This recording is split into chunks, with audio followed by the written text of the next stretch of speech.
Charlotte Hayes stood in the dimly lit bedroom of the Hamptons mansion, her heart pounding against her ribs as if it might burst free from the cage of her chest. The silence of the room was broken only by the soft mechanical hum of the medical equipment that surrounded the bed, a constant reminder of the man who lay unmoving beneath the covers. Ethan Cross, the billionaire. Everyone believed was trapped in a coma, the man she had been forced to marry only days before, the man who had become at once her salvation and her prison. Her father's hospital bills, stacked like skyscrapers in Manhattan, had left her with no choice. But tonight, away from the boardroom battles and family betrayals, she faced something more intimate, more terrifying, and more human than she could have imagined. Her hand trembled as she dipped the cloth into the basin of warm water, steam rising in faint wisps as though the room itself was holding its breath. She had never seen Ethan in any light other than the image in newspapers and financial magazines, the ruthless visionary, the Wall Street lion who built empires before 30. But here he was, reduced to stillness, skin pale against the white sheets, lips parted only slightly, as though he might whisper secrets in his sleep. Charlotte's pulse quickened. She pressed the cloth to his shoulder, wiping slowly the muscles beneath his skin, firm, alive in a way that unsettled her. She whispered into the silence, "You cannot feel this. You are not even here, but still." She continued, cloth trailing down his arm, across the breadth of his chest, her breath hitching with every movement. She felt the weight of the mansion on her, the endless hallways, the eyes of portraits staring down from gilded frames, the sense that someone might walk in and catch her in this moment of transgression. But no one came. It was just her and him, and the sound of her own breath. Her cheeks burned as she slipped out of her blouse, not for desire, but for freedom of movement. The wet cloth clung to her skin. She needed both hands to steady herself as she leaned closer to him, tracing the outline of his ribs, her lips close enough that she could smell the faint scent of antiseptic mixed with something warmer, something undeniably male. She told herself it was duty, nothing more. A wife caring for a husband who could not care for himself. But her heart knew the lie. Every brush of the cloth was too careful, too lingering, and then it happened. The impossible, the unthinkable. Beneath her fingers she felt it, a faint quickening of his pulse, a tiny tremor that rippled across his chest. She froze the cloth slipping from her hand onto the floor, her eyes darting to his face, searching for movement, for any sign that she had imagined it. And then she saw it, the faintest twitch of his hand, a flicker so small it could have been nothing. But her body recoiled as though struck, her breath caught in her throat. "No," she whispered. "No, it is just my mind playing tricks. He cannot feel me, he cannot." Charlotte stumbled back, clutching her blouse against her chest. The silence pressed heavier. Now the hum of the machine suddenly louder, mocking her. Her thoughts spun wildly. Had she lost her grip on reality? Had the weight of debt, betrayal, and duty driven her into hallucinations? She forced herself to look again. Ethan lay still, as unmoving as ever, his face carved in marble serenity. And yet she could not forget what she felt, that brief rush of life beneath her touch. It lingered in her skin, a phantom sensation. She pressed a trembling hand to her lips, trying to swallow down the fear rising in her chest. She whispered into the silence again, this time her voice breaking. "If you can hear me, if you can feel me, then forgive me. Forgive me for being here. Forgive me for needing you when you cannot need anyone." She sank into the chair by his bedside, the room swallowing her words, her blouse still crumpled in her lap, her hair damp with sweat. She told herself she would leave soon. She would go back to her own room and lock the door and pretend this night had never happened. But her eyes stayed on his hand, waiting, dreading, hoping for another flicker, another sign that he was more than the lifeless figure the world believed. The house sighed around her, and Charlotte closed her eyes, knowing deep down that nothing in her life would ever be the same again. Charlotte Hayes remembered with painful clarity the week that had led her to the Hamptons mansion, the week where her choices had been stripped away and her future bound to a man who could not even open his eyes.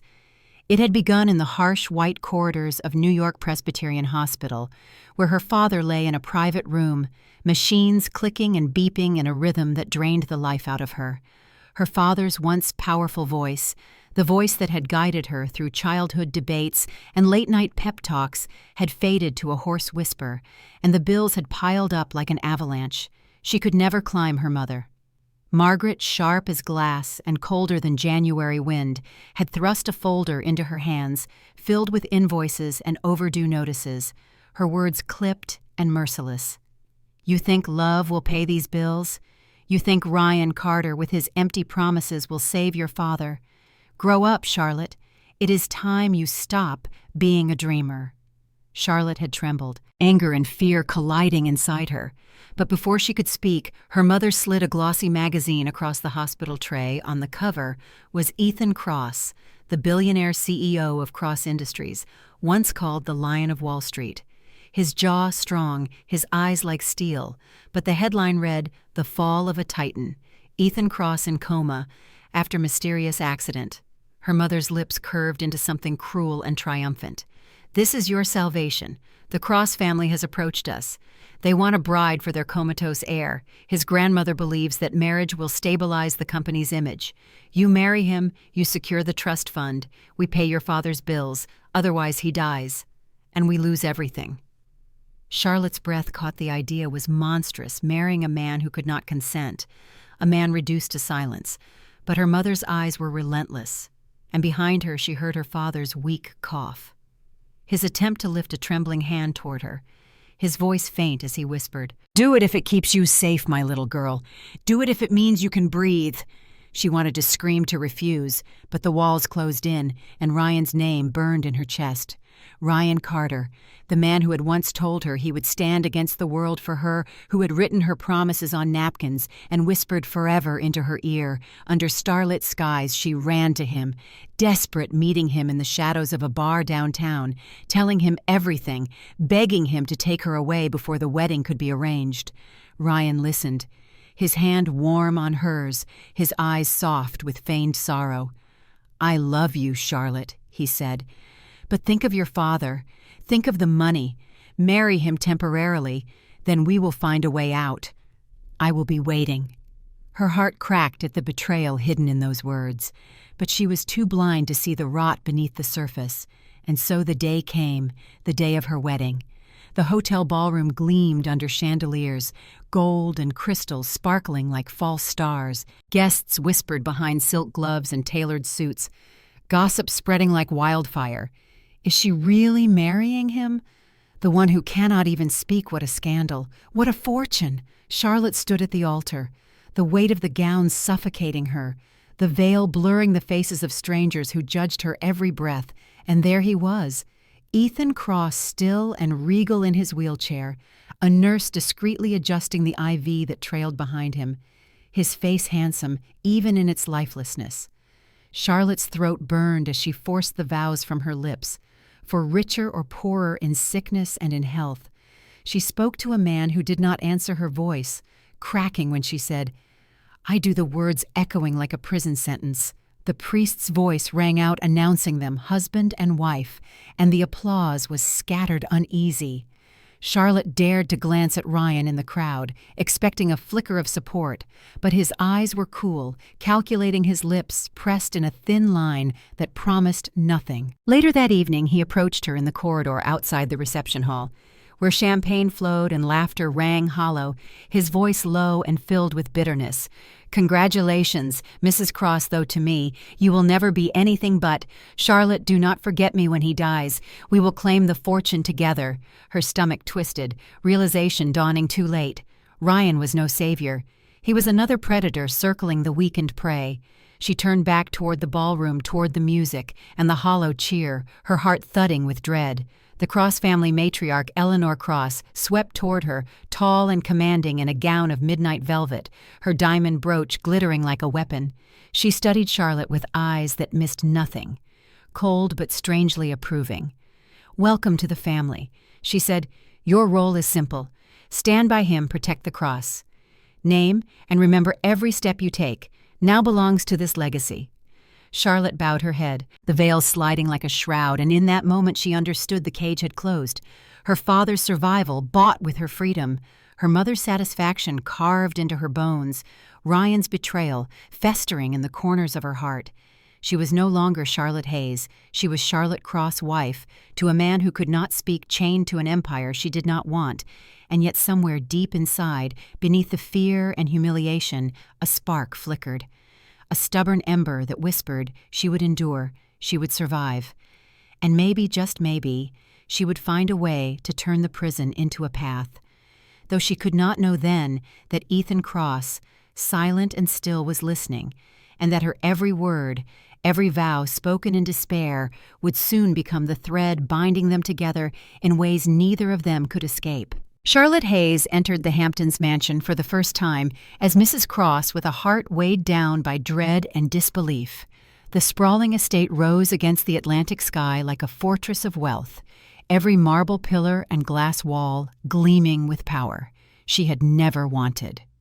The housekeeper greeted her with a polite bow of the head, introducing himself as Robert, his voice steady with years of service, and beside him a young nurse named Amelia adjusted her glasses and reminded Charlotte of medication schedules, as though Ethan's life depended on the routine of pills and drips, more than on breath itself.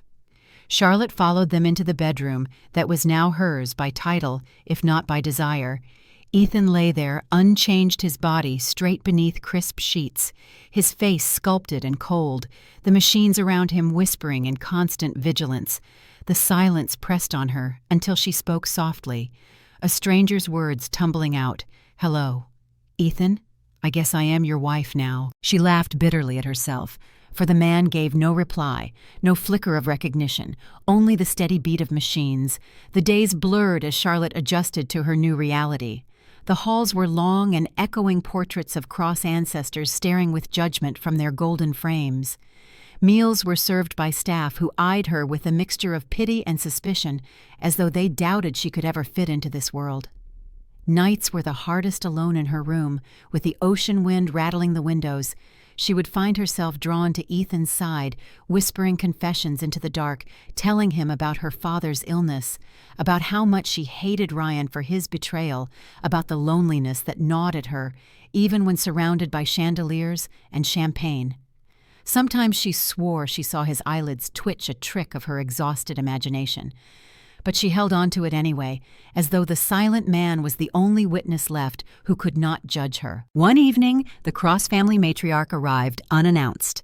Eleanor Cross, elegant and merciless, her cane clicking against the marble floor as she entered the library where Charlotte sat trying to read.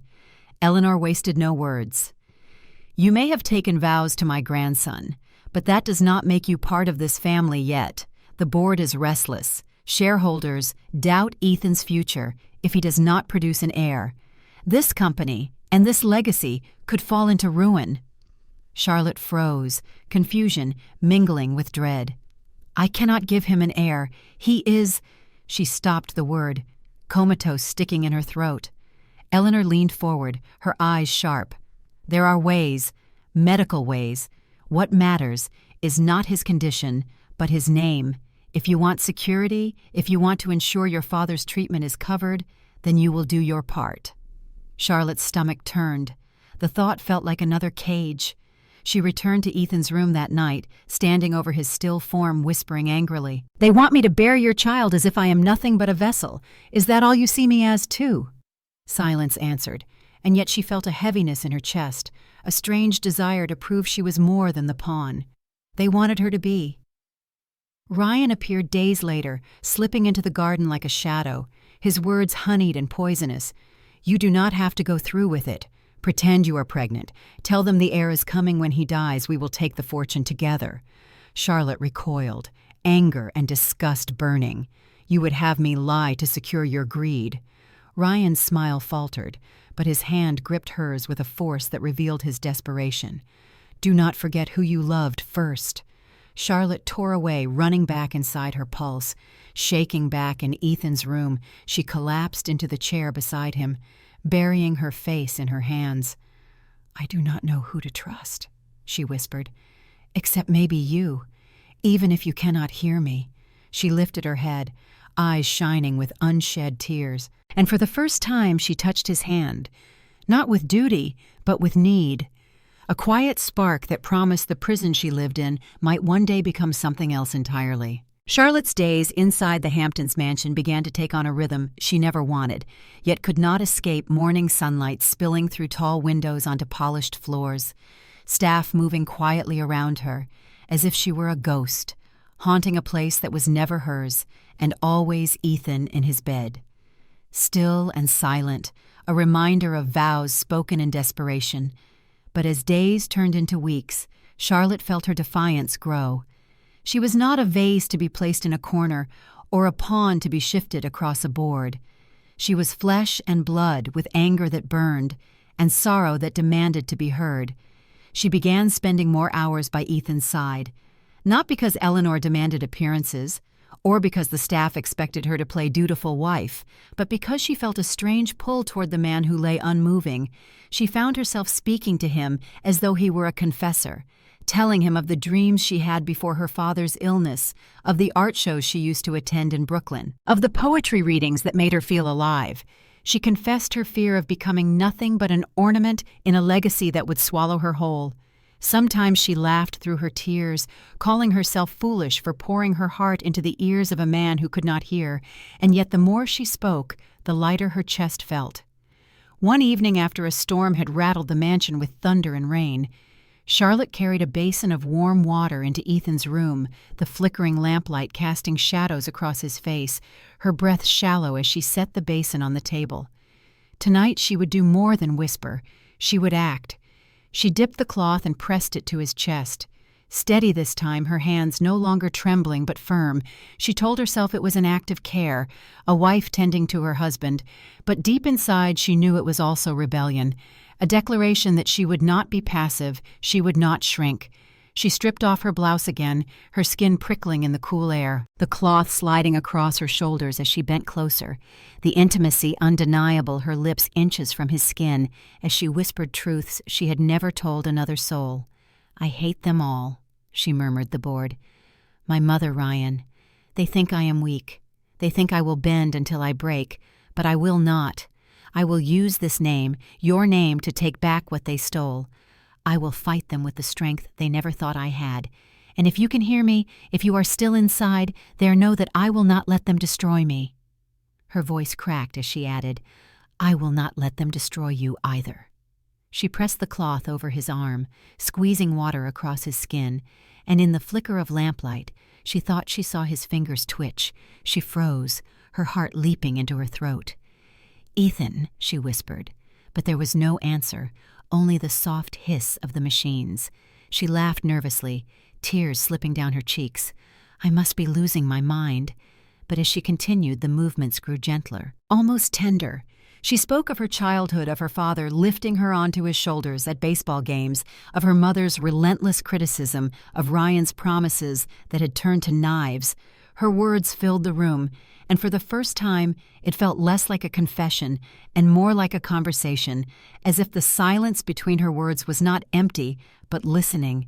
She leaned closer, the cloth falling from her hand, her palm resting on his chest. "Warm, alive, steady," she whispered. "If you can hear me, fight with me. Fight to come back, because I cannot do this alone." Her eyes searched his face, and though he gave no answer, she swore she saw the faintest ripple beneath his eyelids. A hint of life locked away. She gasped, drawing back, then shook her head. "No, I am imagining things." But the seed had been planted from that night on. She could not shake the conviction that he was aware that her whispers reached him, that her defiance had not been wasted on empty air. She began to visit him more often, talking late into the night, spilling secrets and plans, telling him she would not let Eleanor dictate her choices, that she would not let Ryan poison her future. She told him of the business meetings she overheard, of the whispers of shareholders circling like vultures, and though Ethan lay still, his presence felt sharper, heavier, as though he were storing her words, waiting. She felt less alone, and in that closeness a dangerous tenderness bloomed. She caught herself watching the line of his jaw, the curve of his mouth, wondering what his voice would sound like if he spoke her name. She hated herself for it, hated the longing, but it would not leave one night. She sat in the chair beside his bed, her hand wrapped around his, whispering, "You are the only one I can trust, the only one who cannot lie to me." She closed her eyes, letting the words hang in the air, unaware that deep within the silence, Ethan's heart thudded harder, his mind alive, his body refusing to betray the secret he guarded. Her boldness had awakened more than her own strength. It had stirred the man the world believed was lost, and though she did not yet know it, the whispers she poured into his stillness would soon change everything. Charlotte sat by the bedside with her head resting against the arm of the chair, exhaustion pulling her into a shallow sleep. The storm outside had quieted and the mansion lay in silence, but within that silence, something stirred. Ethan Cross's eyelids fluttered once, twice as though his body were testing the air. Charlotte stirred in her half-sleep, the movement so small she dismissed it as a dream. But then she heard it, a sound so faint she thought her mind had betrayed her. Her name breathed into the air like the whisper of a ghost. Charlotte, her eyes shot open, her body stiff. She stared at Ethan's face, his lips barely parted. She must have imagined it. Her heart raced as she leaned closer. The machines hummed steadily, as always. His body remained still. Yet she could not shake what she had heard. She pressed trembling fingers to his wrist, the pulse strong, real, alive. The sound of her name echoed again in her mind. She pulled back, breath-ragged. "Ethan," she whispered, "say it again. Prove to me I am not losing my sanity." And then his eyelids lifted slowly, heavily, and she found herself staring into eyes of piercing steel, not vacant, not lost, but aware, intelligent, alive. She gasped, her hand flying to her mouth, tears spilling unbidden. "You are awake. You can hear me. You have been here all along." But he blinked, and the weight of silence fell again. His lips moved, but no sound came. This time, Charlotte stumbled back, nearly tipping the chair. She ran for the door, shouting for Amelia, for Robert, for anyone. They rushed in, her voice, frantic. He spoke. He opened his eyes. "I swear he did." Amelia bent over. Ethan checked his vitals, shook her head gently. "Mrs. Cross, there is no change. Patients in comas. Sometimes twitch. Sometimes they even appear to speak. It is involuntary." Charlotte's protest rose hot and sharp. "No, you are wrong," he said my name. "I know what I heard." But Robert placed a hand on her arm, calm and steady. "Stress can do strange things. Mrs. Cross, you have been under immense strain. Please rest." Charlotte felt the walls close in her truth, dismissed as madness. She turned back to Ethan, searching desperately for another flicker of movement, another spark of awareness, but his eyes were closed again, his face serene as if nothing had happened. Her breath caught. Doubt gnawed at her. Maybe it had been her imagination. Maybe her heart had conjured the moment she so desperately craved. But as she left the room, a single tear trailing down her cheek. Ethan's hand twitched again, curling slightly against the sheet. His mind alive, his secret intact, he could not reveal himself yet. Not until he knew who was loyal and who was plotting his downfall. Charlotte returned later that night, unable to stay away.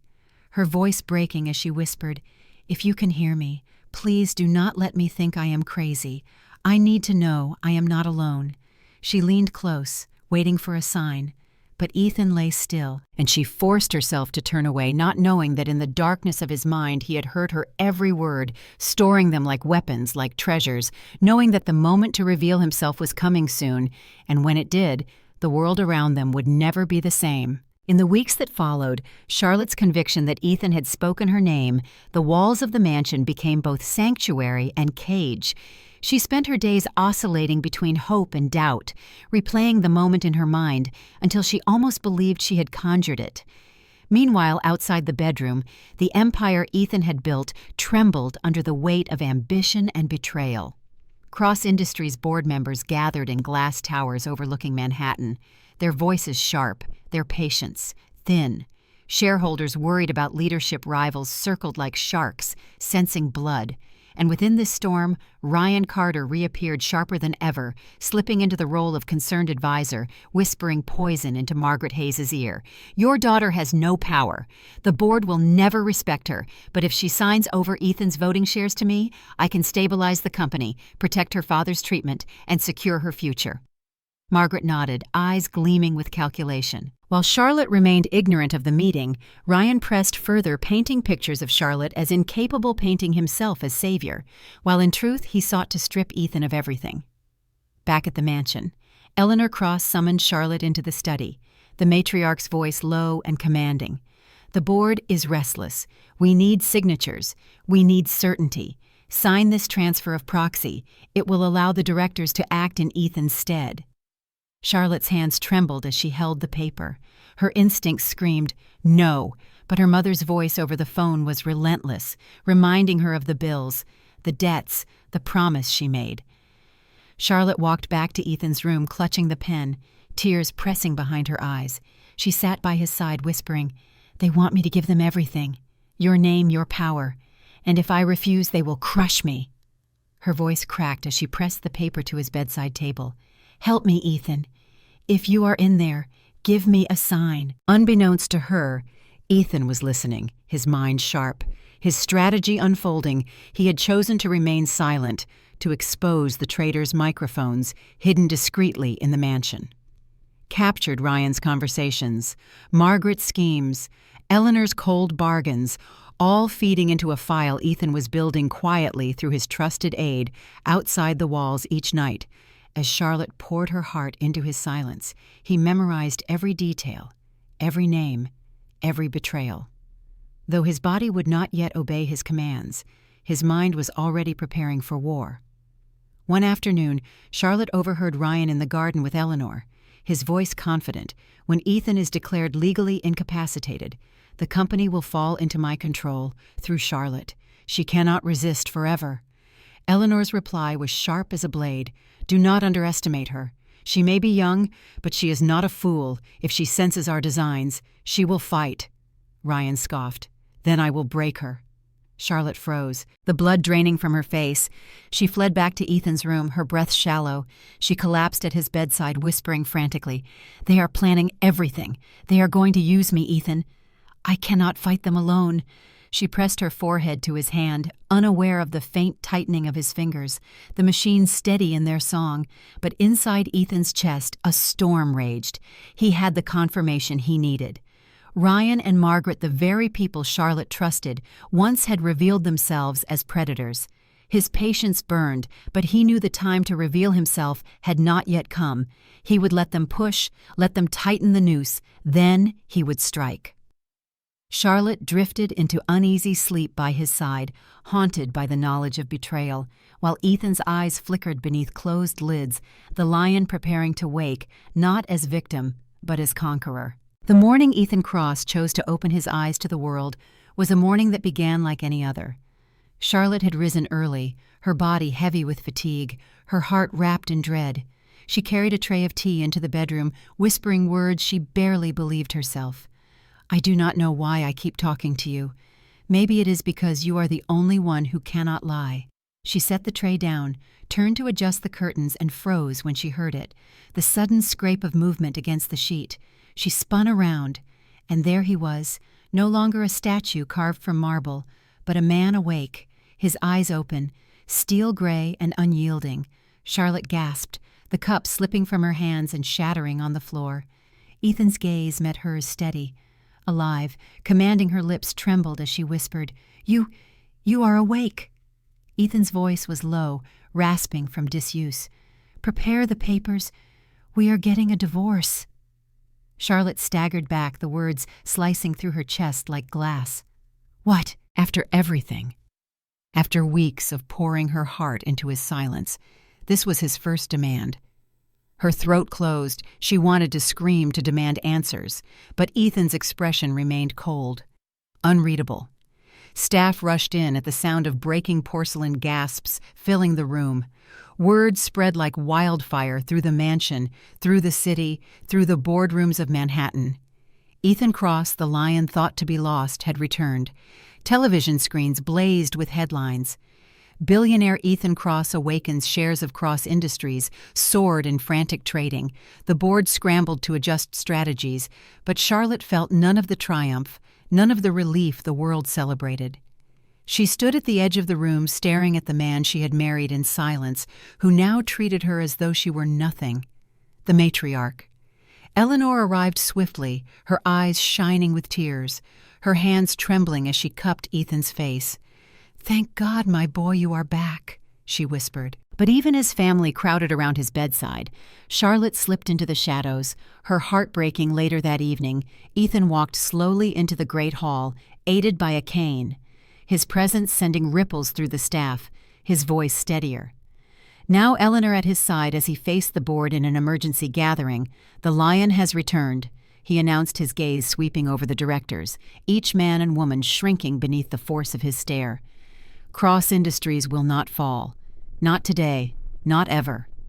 Whispers filled the room. Cameras flashed yet amidst the triumph. Charlotte remained invisible when she tried to approach him after the meeting. His eyes cut to hers with the same cold command. "You will have your freedom soon. Divorce papers are being prepared." She faltered, her chest aching. "Do I mean so little to you?" she asked softly. His jaw tightened. "You mean nothing to me. You were chosen to serve a purpose, and that purpose is fulfilled." Charlotte fled before he could see the tears that blurred her vision, hiding in the empty corridors of the mansion.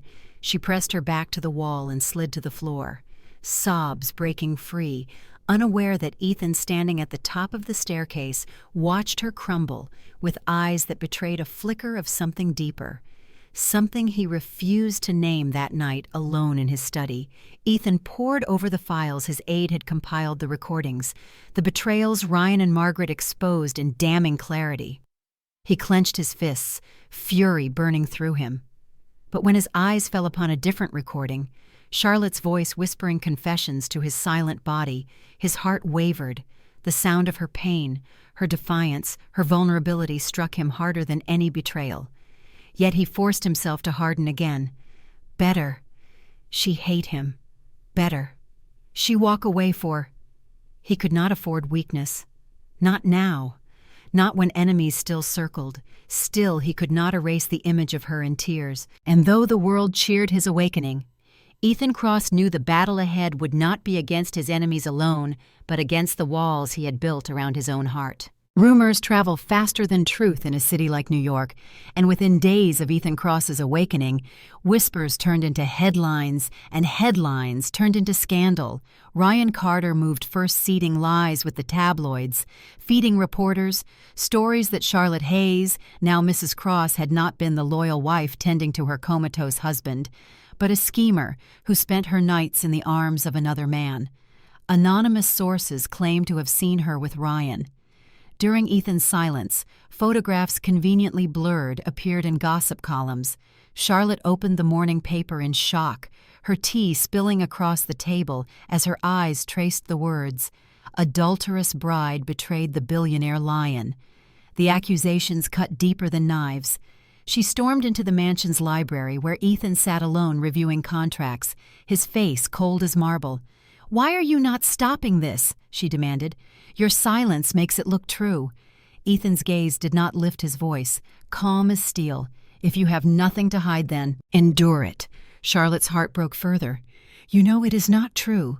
You know I was alone with you every night." But his jaw clenched and he looked away, unwilling or unable to meet her eyes.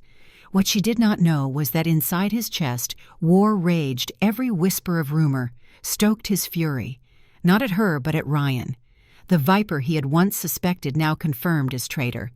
Ethan longed to storm into Ryan's office and crush him, but strategy demanded patience. Still, when he saw Charlotte's face streaked with tears, a crack split his resolve that night. She packed a small bag, slipping into the guest room. She could no longer bear sleeping beside a man who doubted her. The next morning, Ethan found her absence, and for the first time since his return, he felt the hollow echo of loss. Charlotte sought refuge in the city, wandering through familiar streets, finding herself in a Brooklyn cafe she once loved, sketchbook in hand. She tried to reclaim pieces of the woman she had been before all this, before Ethan, before betrayal. But even in the hum of chatter and clatter of cups, she felt the weight of eyes of judgment. She closed the book and fled back into the cold air.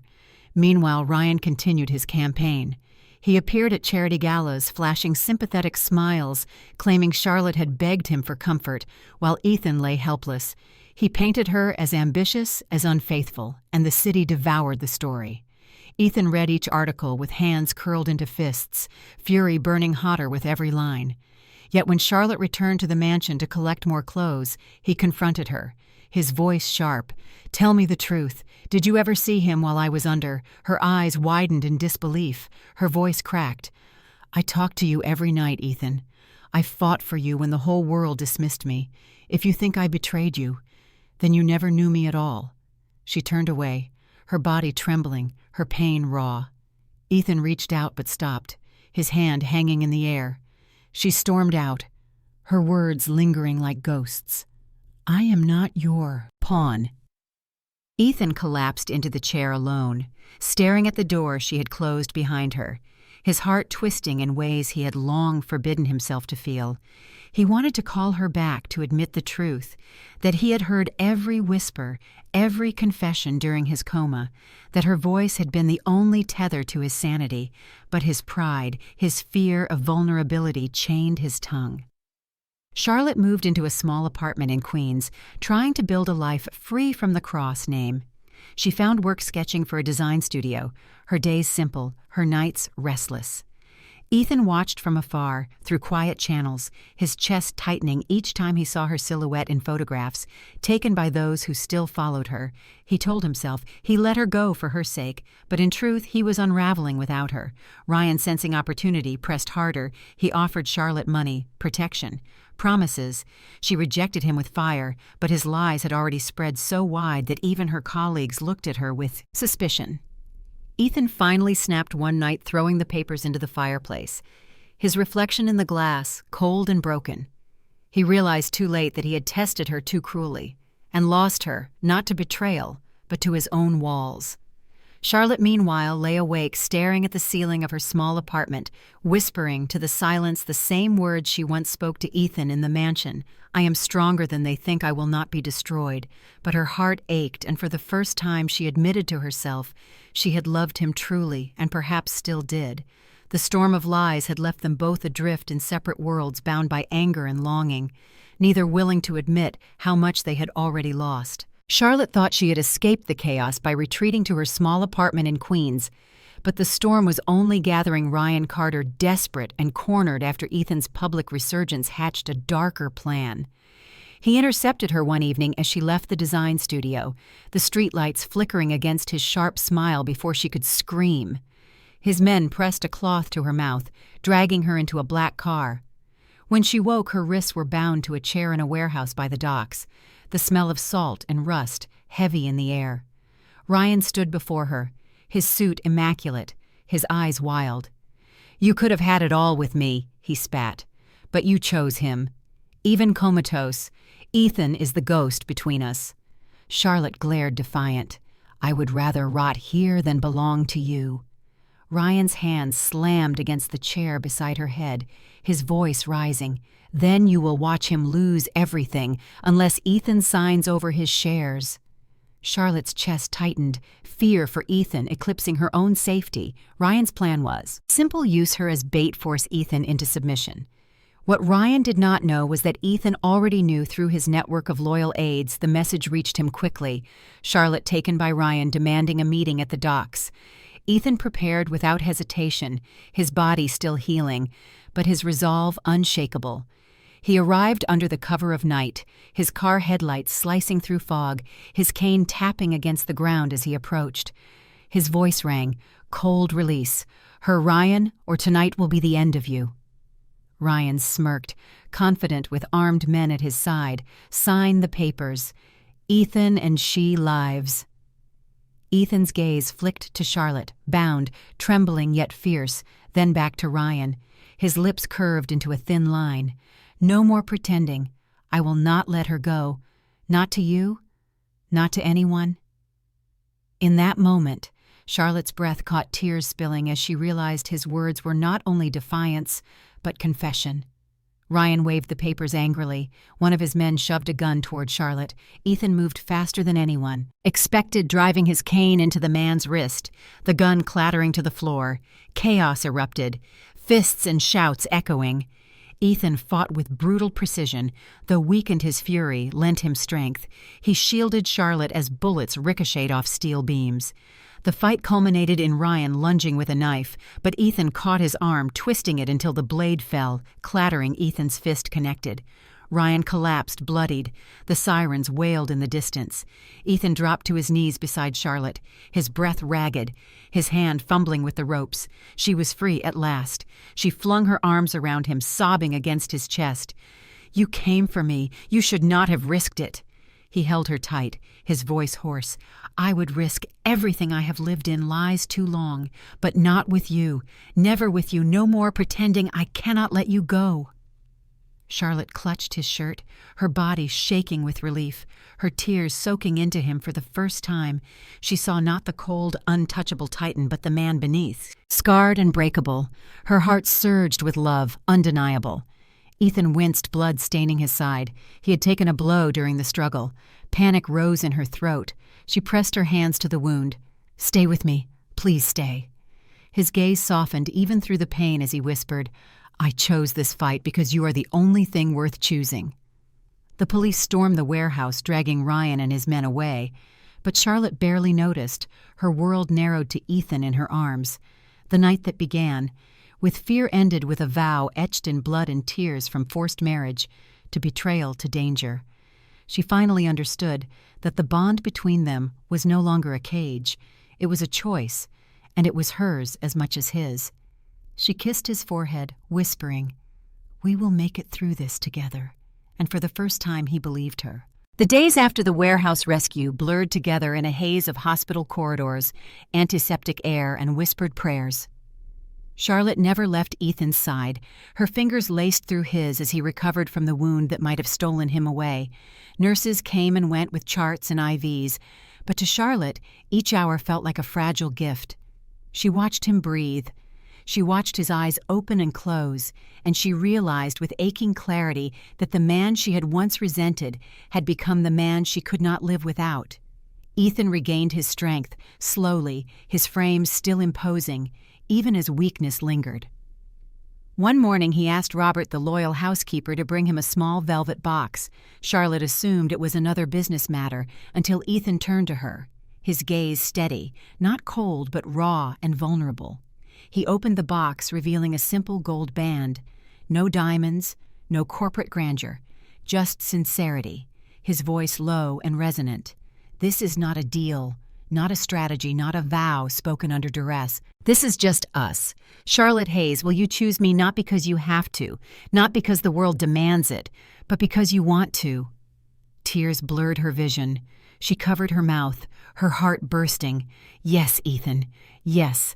I will choose you." Every time he slipped the ring onto her finger, his hands trembling, not from weakness, but from the enormity of the moment.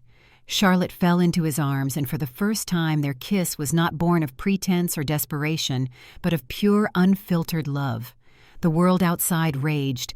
Tabloids spun stories. Ryan's trial dominated headlines. But inside the Hamptons mansion, life changed. Charlotte no longer wandered as a ghost. She walked with purpose, her laughter returning as she decorated the sunroom with her sketches, filling the once cold house with warmth. Ethan watched her often from his study, a faint smile tugging his lips. He had faced betrayal and darkness, but in her he found light. Eleanor Cross, the formidable matriarch, visited one afternoon, her eyes sharp as ever, but softened by rare pride. She looked at Charlotte, then at Ethan. "You have rebuilt this house stronger than I could have imagined," she admitted. "Perhaps I was wrong to see her as just a pawn." Ethan squeezed Charlotte's hand and replied, "She was never a pawn. She was always the queen." Margaret Hayes tried to slither back into Charlotte's life after Ryan's downfall, pleading for forgiveness. But Charlotte stood firm. "I am not your bargaining chip.